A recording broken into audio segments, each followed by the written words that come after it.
Interesting that one of the first things that God said after creating the world and after creating man is, he's alone. It's not good for man to be alone. I love the book of Genesis because it gives a face to the beginning of it all, and in a very simple way teaches deep truth. So he begins it all by taking dirt and creating man. That's what Adam means. Adam means dirt or clay. And then he says, it's not good. This is not good. He's all alone. And I'm sure that even Adam had a good time naming all of those animals and creatures, but he still had to go home alone by himself. And after creating the first woman, God brings her over to Adam, almost as if to say, well, what do you think? And Adam said, at last, at last. And I know what I'm going to call her. Not very original. I'm going to call her woman. It's a beautiful story, and it has a very important point, that we are who we are because of other people. You are who you are because of the people sitting next to you. You are who you are because on God's good earth, there is someone out there that looks at you and says, at last, there you are. Maybe not on Monday mornings, but usually in general.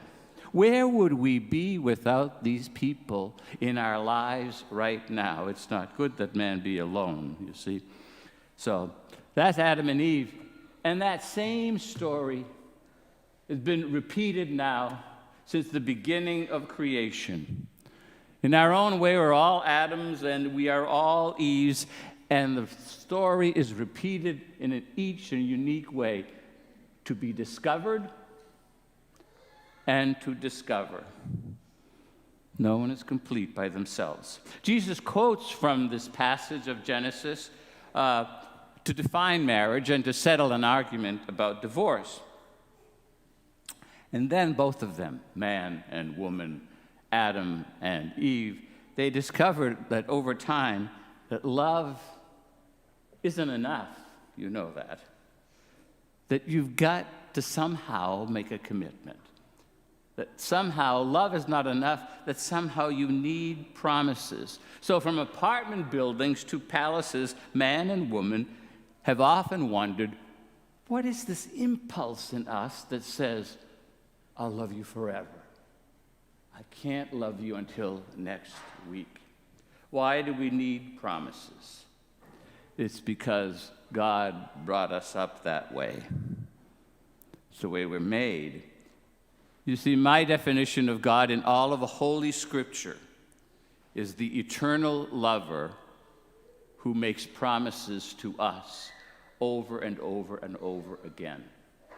And the difference between his promises and our promises is that he will always deliver on his promises.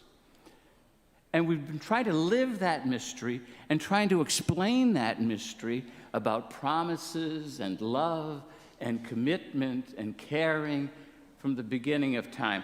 And there are countless examples of how we live out this gospel. And one of them is about a man who's talking to his 12-year-old daughter. And he comes into her bedroom and he's carrying a drink in his hand. He's widowed, and he's drinking too much. It's Christmas, and it's not working out for him. So in this novel, he goes into the girl's bedroom. She's 12 years old. And he says to her, you still pray, right, Carrie? You say your prayers at night? The nuns, she's away at school, the nuns see to that. And she says, yes. But she says, don't forget, even when you're away from school, no, Father, what do you pray for? You're too old for dolls and toys. And her voice was low. She said, I pray that we might be together for Christmas, that we might be happy. And he says, holding the drink in his hand, I don't know. I don't know if that's part of the bargain. Pray all you want. Ask anything you want. You never know, except for one thing. And she said, what's that one thing, Father? And he says that he cares. That God, never forget that, Carrie. Never forget that. He cares. And that's enough. And that's all you've got to know. And his voice faded as he left the bedroom, and he said, he cares. And that's enough, isn't it, Carrie? Trying to explain God and the mystery of loving relationship to a 12-year-old with a drink in your hand, it tells us that we all live off of God's promises. And why do we make promises? Because God makes promises. So there you have it, my friends. You got loneliness. He's all alone. Man, piece of dirt. Woman, companion. Discovery, at last, I've met somebody now. And then all of that leads to the word journey. It leads to the word love. And love canonizes saints, and it gives people ulcers. One day it's as solid as rock, and the next day it trembles like a bowl of Jell-O. So I'll tell you how people live out love. You see, you've got man, woman, discovery at last, promises, discovery, and all of that which makes up and defines marriage. Add the word time. I like to look at people who celebrate anniversaries. They should be very grateful about that. And love is lived out in many, many different ways. Fidelity, commitment, promises is lived out in many different ways. So Leah Furness wrote this poem for an anniversary couple. It shows you we've come a long way from Adam and Eve to a 50th wedding anniversary. He said, this isn't about the golden anniversary at all, you know. It's about all of the unremarkable years that Hallmark doesn't even have a card for. It's the second anniversary we're celebrating, when they were surprised to find they cared for each other more than last year. It's about the fourth anniversary, when the kids had chicken pox, and she threw her shoe at him for no reason at all. It's about the sixth anniversary, when he accidentally got drunk on the way home from work because being a husband and father was hard. It's about the 11th and the 12th and the 13th year, when they discovered they could survive crisis. It's about the 22nd anniversary, when they looked at each other across the table and had an empty nest. And they said, this isn't so bad. It's about the 37th anniversary, when she finally decided she couldn't change him. It's about the 38th anniversary, when he decided a little change wasn't that bad. It's about the 46th anniversary, when they both bought cards and forgot to give it to each other. But most of all, it's about the 49th anniversary, when they discovered that you don't have to be old to have a 50th anniversary. It's the same Adam and Eve, my friends, except lived today, my friend. It's not good that man be alone.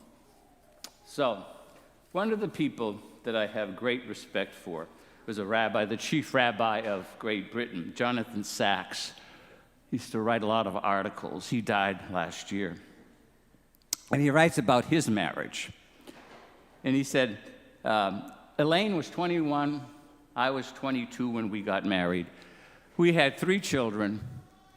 I wanted to be an accountant, but I turned out to be a rabbi. And I'm going to tell you something, says Jonathan Sacks. The greatest kindness of God ever did to us is that God never lets us know in advance what we're letting ourselves into. We can know the present. We can never know the future. and I thank God for that. We faced the unknown together. So my definition of what happened in marriage is it's a journey across an unknown land with nobody to protect you from the elements except one another. That may not be much, but it's everything. We discovered that a personal commitment is stronger than passion, emotion, or attachment. We remember when the word pledge didn't mean a polishing agent, a binding commitment to the presence of uncertainty. And we look at each other and we say, we couldn't have done it without each other.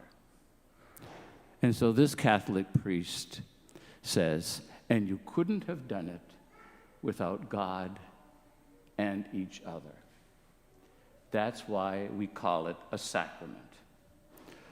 To those who are into the vocation of marriage and living the vocation of marriage, never, never forget that you are a sacrament, a living, talking, loving, pulsing, arguing sacrament, how God works.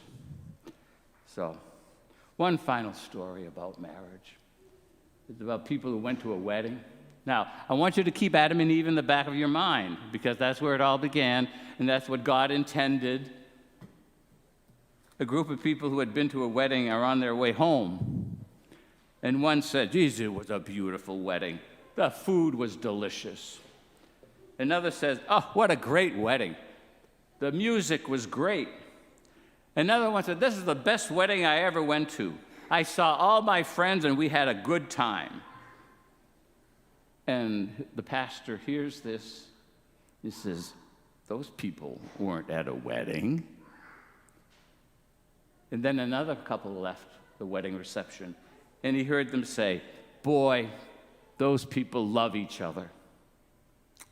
And the pastor said, those people were at a wedding. Those people knew what it was like not to be alone.